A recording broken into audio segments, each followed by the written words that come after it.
that he's dealing with ahead of Sunday's game in New Orleans against the Saints. If Brock Purdy cannot start, of course, that would mean that Mac Jones would step in and replace him, as the 49ers will play a second straight game on the road after winning last week in Seattle. We'll see if Purdy returns to practice on Thursday, but it looks like no practice today for Brock Purdy. Meanwhile, Jadeveon Clowney, the free agent pass rusher, is visiting the Dallas Cowboys today. We'll see if the Cowboys get a deal done with him. They're looking for some pass rush help. Clowney clearly could provide it, and after trading away Micah Parsons, Clowney could step in there and try to help replace him. Meanwhile, in Kansas City, Xavier Worthy, who suffered a shoulder injury in the opening game against the Los Angeles Chargers, not practicing today due to that left shoulder injury.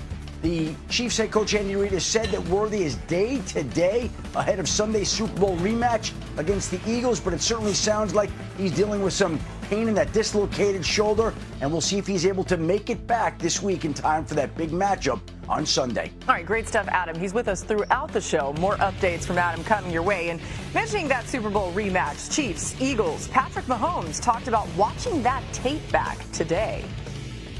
It sucks that you lose the game, but in order to progress and to be better next time, you have to watch it and learn from it. And so I don't know the exact amount of times, but you watch it, and you watch it in the offseason with the team and with the coaches, and then you watch it obviously this week as well. And so they had a great game plan. They played hard and did a great job of disrupting my timing. And so when the opportunities are there, I think that's something I did miss early in the game, is there was opportunities to make plays, and you got to make those plays, because if you don't, they're not going to allow those opportunities again. Let's go out to Kansas City, where our Chiefs reporter Nate Taylor is standing by. Nate was at practice earlier, so got to see a firsthand view of what's going on. What can you tell us about the Chiefs preparing for the Eagles, Nate?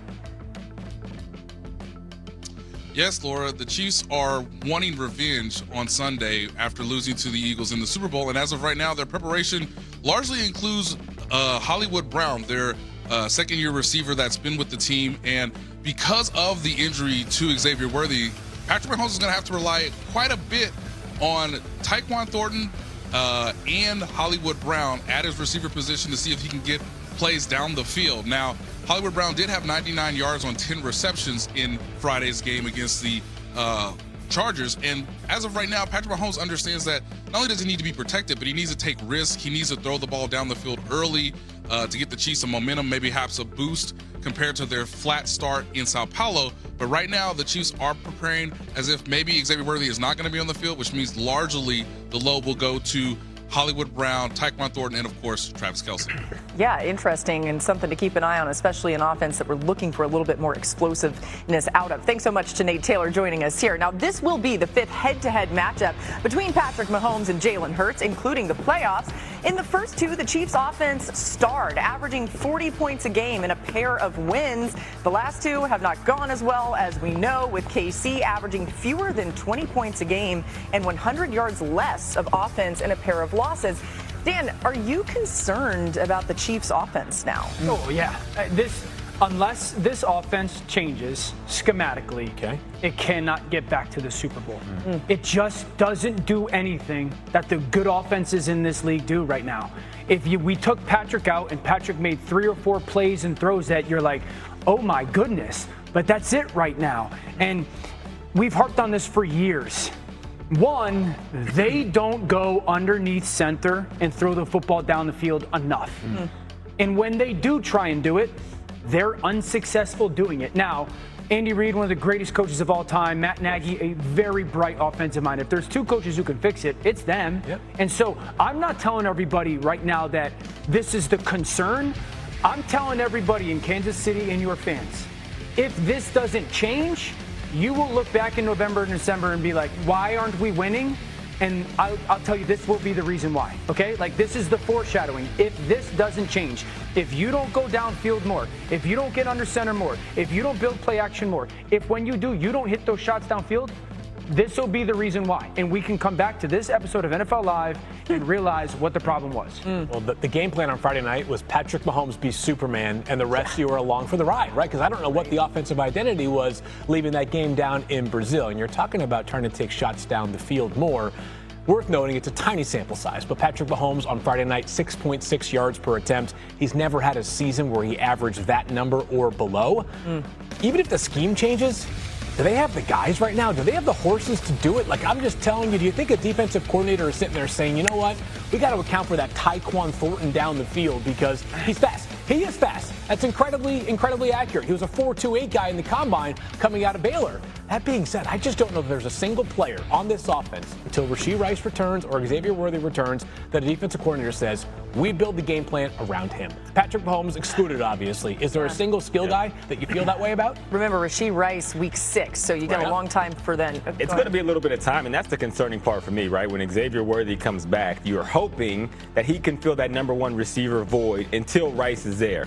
With no Xavier Worthy, if there's no Xavier Worthy, Hollywood Brown, does he have juice down the field? He does, but for your number 1 guy, everything needs to be on the table. You got to be able to push down the field. You also got to be able to win on slants, out routes, some of these more mundane or boring routes that Patrick Mahomes can rely on and say, hey, this guy's one-on-one, I'm going to you. I don't see that right now with the way the roster's constructed, but I will say, big picture, when Rice comes back and Xavier Worthy is healthy and Hollywood Brown and Juju and Thornton, like you have a receiving core, not even including Travis Kelce, that is more than enough for this offense to be special. I agree with that.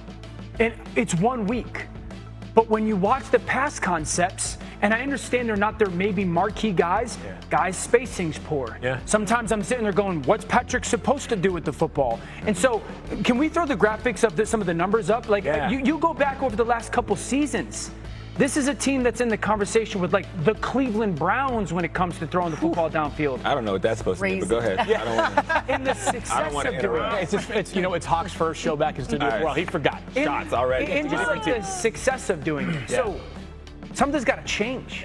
Or they're going to be sitting there. The Super Bowl is completely out of question. Eagles this week, Ravens week 4, by the way. That's the scary part about the Chiefs is because like they have struggled at the wide receiver position for the past few seasons. But this year was like the year where it was supposed to be hopeful, right? Man, Dan, that's crazy. I mean, I don't. This think is what Patrick realize. He was factually accurate on the Browns' part. Yeah, his Browns, defense. I see what you mean now. Giants, His defense, and the Chiefs are right there, just a So touch they're in ahead a of world them. where they don't do it enough, and then when they have done it recently, it's been bad. Yeah. Again, that's worst completion percentage with throws 25+ air yards. All right. One thing to keep in mind, too, is just the AFC in general. Their competition has gotten so good. We saw the Ravens and the Bills on an incredible classic Sunday night. New on NFL Live, Josh Allen speaking less than an hour ago about his receivers. Very confident. I know sometimes at the goal line, defenses bring in some bigger personnel, and they gap down quite well. So we'll look at it, we'll learn from it, and we'll figure it out.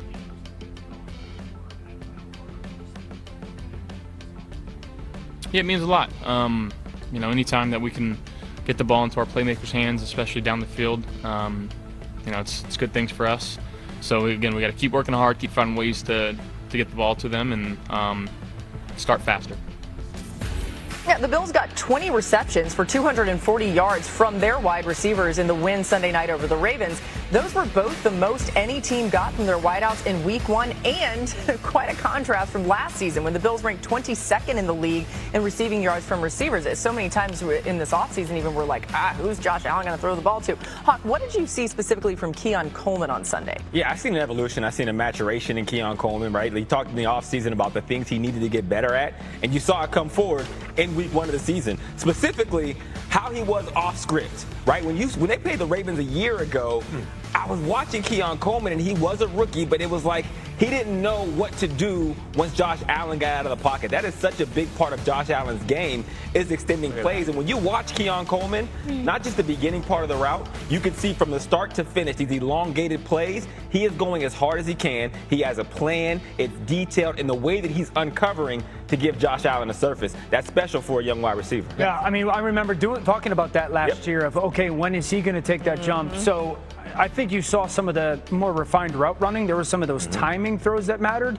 I never correlated the off-script stuff that we saw being that big of a deal, but watching those highlights, I'm like, oh yeah, man, that's a huge part of their offense and a huge part of his evolution. Yeah, big change. Seems like Buffalo too has accepted that, like, I think coaching at its core is like identifying what a player does well and highlighting those things, avoiding what he does not do at a high level. Not a super speedy guy, not a great separator, but maybe some of the off-script instincts are going to take a big leap. And also, the catch radius is huge. He's a former basketball player at Michigan State. The kid in the red zone should be a real. 3 Bills wide receivers, by the way, had 60 yards in week 1. That only happened once last season, for reference. All right, we're just getting started on NFL Live. Glad you're with us today.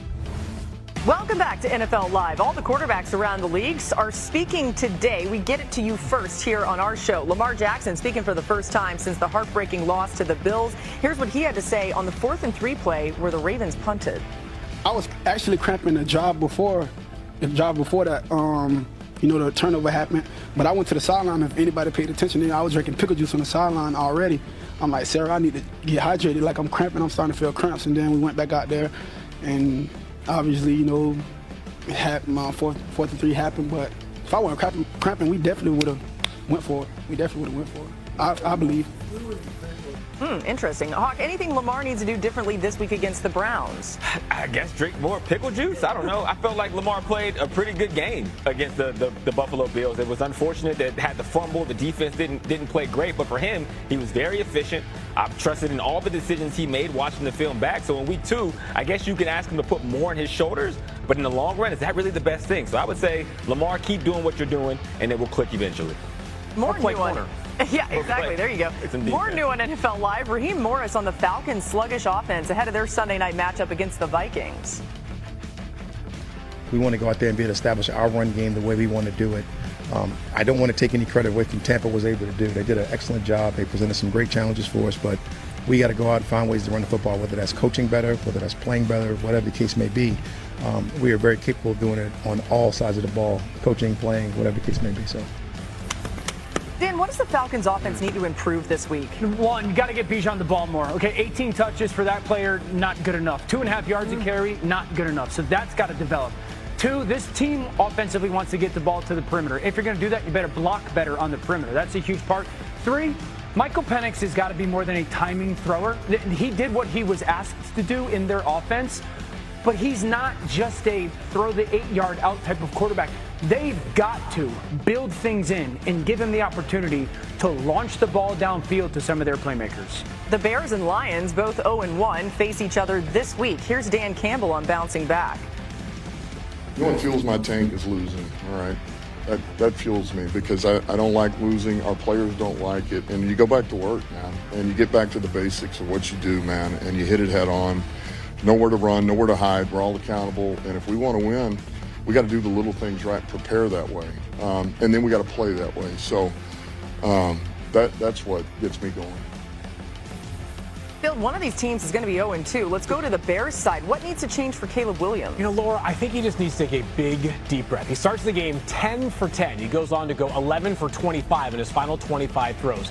I'm seeing Caleb miss throws that I would say he is more than capable of making. I feel like the moment got a little bit of the best of Caleb once Brian Flores started to throw a few curveballs because they were not trying to pressure Caleb with 5 rushers early at Monday Night Football. It felt like the game sped up for Caleb, finding a way to kind of cool the Jets a little bit and play within himself. I think it'll go a long way. I thought there was a lot of progress in week 1. Even Matthew Stafford had a field day to Nakua, going 10 for 11 for 130 yards targeting him. It was the 5th career 10-catch, 100-yard game for Nakua. And with that, it's time for Whiteout Wednesday. Dan and Hogg, take us inside what worked for this Rams offense. As fun a tape to watch from week 1 as anybody. And I love the fact that Sean McVay takes maybe lesser threats to open up their greater threats. First clip.